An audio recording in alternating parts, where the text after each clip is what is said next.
Son Goku's boots dug into the ground as he was guarded with both arms against a heavy blow from SCP-2800, Cactus Man. The power behind the superhero strike was lacking, but a few of the spiky cactus needles that lined SCP-2800's fists became lodged right in Goku's armbands. A few even pierced the outer level of his skin, dealing a tiny amount of chip damage to the Saiyan warrior. Goku returned the favor with a punch of his own, sending Cactus Man bouncing across the floor of the specially designed SCP Foundation arena that he had been invited to. Though it was only a single punch, Cactus Man struggled to rise to his feet. Goku waited only a mere moment for his opponent to recover. Like a good sport, he pulled a long needle out of his hand, which had been implanted during the punch, and threw it aside. Goku then resumed his fighting stance, countering Cactus Man's approach with a hard kick to the SCP's side. A few more needles got caught in the fabric of his martial arts uniform, but the anomaly they were once attached to went flying through the air and collided with the wall. Crunch! The metal barriers on the side of the arena bent and in some places broke. An indentation, at least 2 feet deep, was left in the reinforced facility wall from the impact, and Cactus Man was battered and beaten within the depth of it. Cactus Man did not stand up again. The Foundation researchers had expected as much, and were already sending in Goku's next opponent, SCP-082, Ferdinand the Cannibal. The erudite and muscular humanoid bantered with Goku even as he bared down on the Saiyan. Goku both dodged Ferdinand's swings and kept up the conversation with little effort spared to each activity. A sudden gut punch from Goku caused Ferdinand to double over. The Saiyan proceeded to pummel Ferdinand with a rapid-fire series of blows, astonishing the researchers with this speed. Ferdinand may have been slow, but his much wider reach allowed the cannibal a tiny window of opportunity to seize and hold Goku against himself in a crushing bear hug. The grapple worked for a millisecond, pressing some of Cactus Man's leftover spikes deeper into Son Goku's lower leg. Goku then demonstrated his own strength and simply flexed his way out of SCP-082's vice grip. A lightning-fast dual palm strike from Goku pushed the heavyweight behemoth frame of Ferdinand the Cannibal back several feet, leaving the Euclid-class monster winded. Goku cracked both of his shoulders in a fighting warm-up, then wound up for a big haymaker punch, which he zipped forward and executed as if he had already been standing at point B. Ferdinand was as big as they come, so naturally when he fell to the arena floor, he fell rather hard. Goku danced on his feet like a boxer, expecting more of a challenge from SCP-082, but the massive mountain of sinew was down for the count already. A solitary D-Class entered the arena and approached Goku without any fighting stance to speak of. The D-Class made the appropriate hand motions to initiate a rock-paper-scissors match, which Goku, ever appreciating a new challenge, began to mimic as this new duel began. This was in fact a game of SCP-4633, aka Rock, Paper, Yogg, Sothoth. In the first round of the best of 5, the D-Class threw paper, while Goku threw rock. In the next round, the D-Class threw an anomalous gesture, which reshaped his own hand into a terrifying array of lamprey mouths, which began to fire sharp teeth at Goku like an organic machine gun. Undaunted, Goku threw the scissors gesture as he weaved and evaded the entire hailstorm of lamprey fangs. Horrific cracking and sputtering sounds echoed across the arena as the D-Class melted into a puddle of protoplasmic sea foam before regenerating into a giant human-sized hand composed of coral and crustacean parts. The enormous appendage began to shake and rumble, preparing to throw another gesture as the game continued. Goku's arm was affected by SCP-4633, transforming into a limp tentacle as the Saiyan threw one of the anomalous gestures that were permitted within the altered rules of the game. One of his fists was now sealed off from use, but that didn't stop Goku from slapping his new mollusk-style arm against the transfigured D-Class. As the research team expected, the Saiyan's striking power was now somewhat limited. He had suffered a permanent debuff to one arm, and as a result, the huge hand that was now Goku's opponent was not done yet.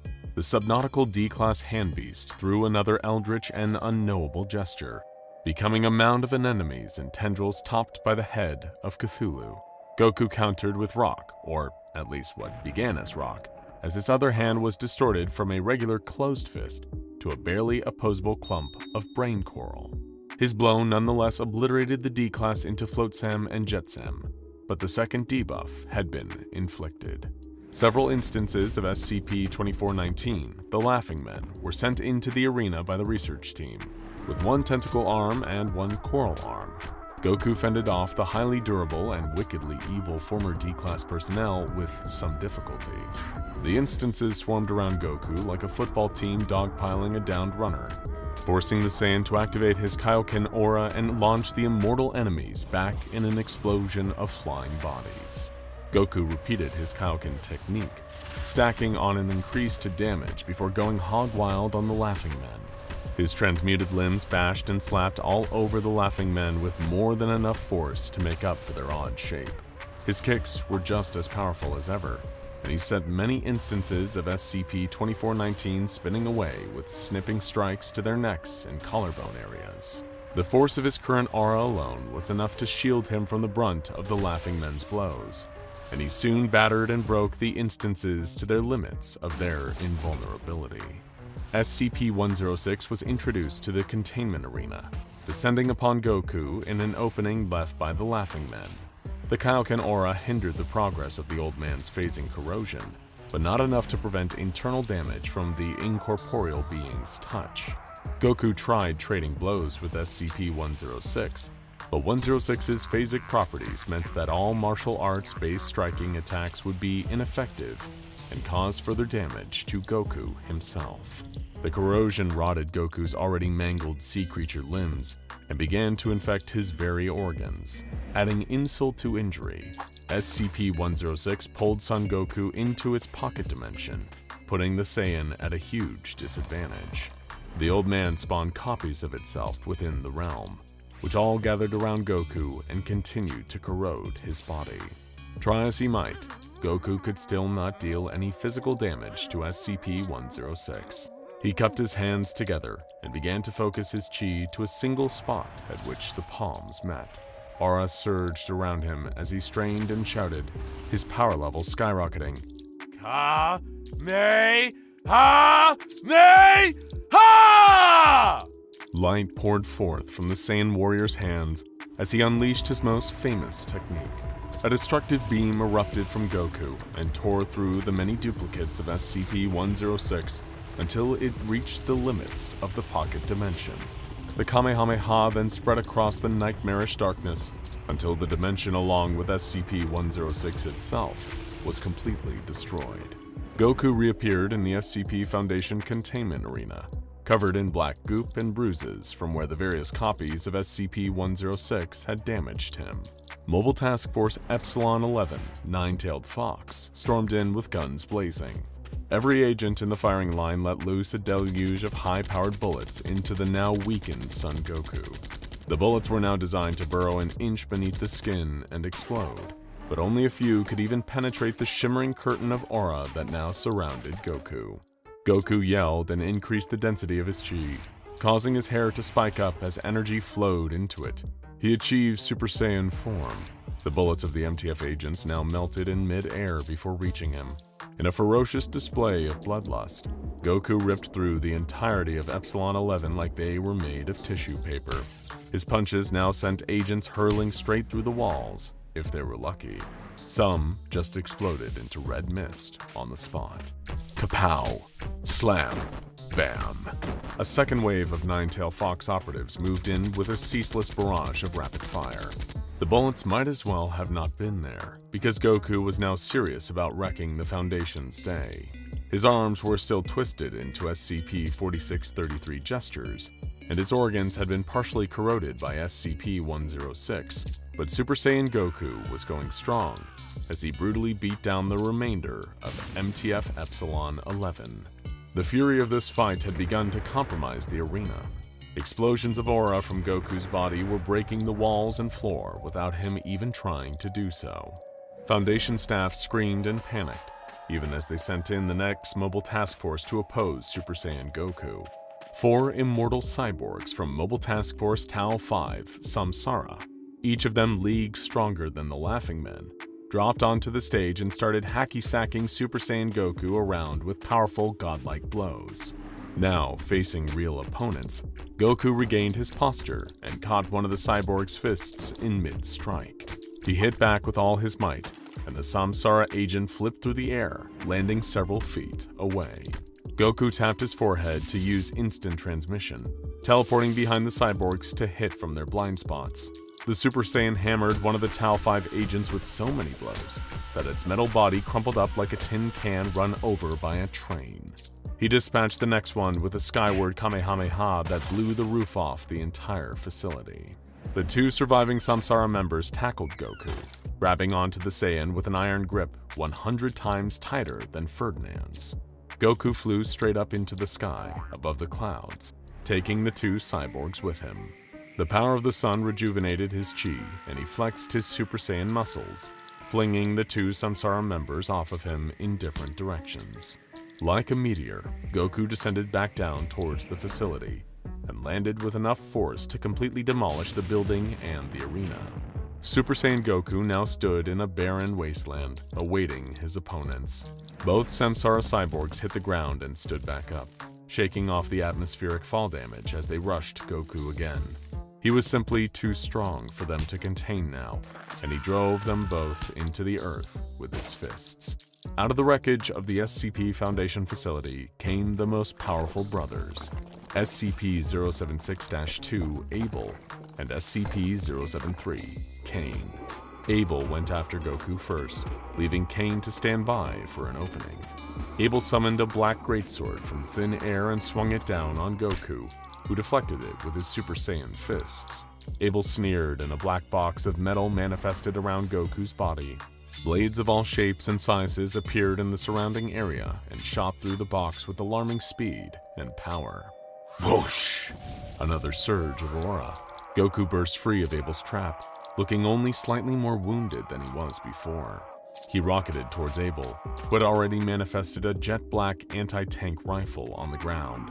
It fired with a dramatic pulse, and its explosive projectile hit Goku at center mass. The Super Saiyan emerged from the smoke and slammed his fists into 076-2, right as Abel manifested a 3-layered metal shield to guard his body. Even with that protection, the punch sent Abel hurtling towards a pile of rubble. Goku used instant transmission to catch up with Abel in mid-flight, karate chopping the anomalous warrior into the ground and causing an enormous crater to form from the impact.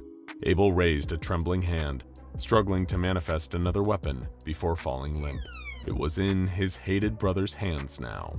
076-2's body discorporeated into shadows, returning to the respawn point of SCP-076.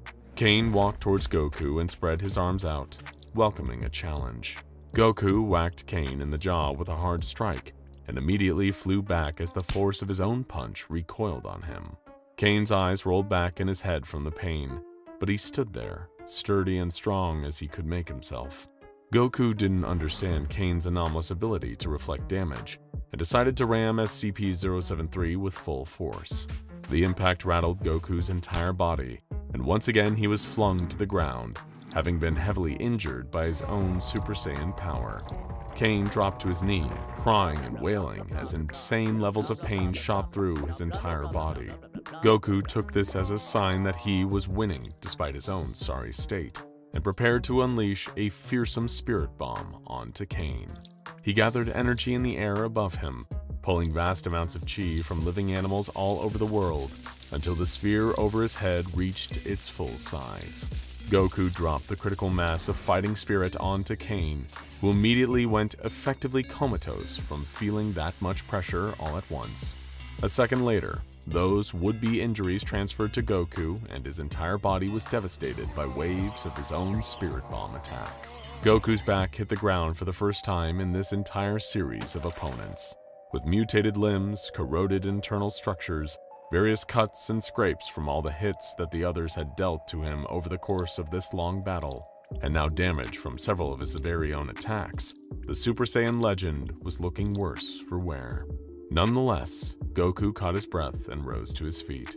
He patted some of the dust of his tattered uniform and stared out at the ruined facility where the arena was. As he looked, he saw a face SCP-096's face. The Shy Guy came bounding across the landscape towards the injured, barely standing Goku and dove upon him with great sound and fury.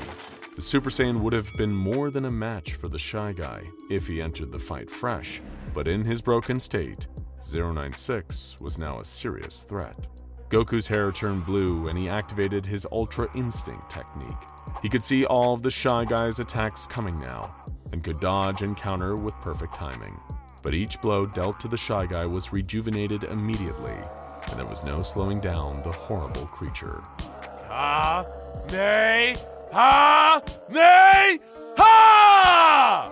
Super Saiyan Blue Goku unleashed his signature technique again, devastating miles of outer space behind the Shy Guy as he poured most of his remaining chi into it. The earth sizzled with the scorching aftereffects of Goku's attack. It still wasn't enough to stop the Shy Guy for more than a couple of seconds. Goku caught his breath just as the Shy Guy hit him in the stomach hard enough to take it away. Goku regretted not brushing up on his Haikai destruction techniques before accepting the Foundation's challenge. The gap between SCP-096's capabilities and his own was closing rapidly, and apart from teleporting away from the fight, he was out of options on how to win this. The punches, kicks, biffs, and bops continued to be thrown out by both combatants until a decisive blow smacked into Goku's face. The Saiyan was down for the count. Nearby, Vegeta flew into sight of the destroyed facility, his own Super Saiyan hair glowing bright. I've got next!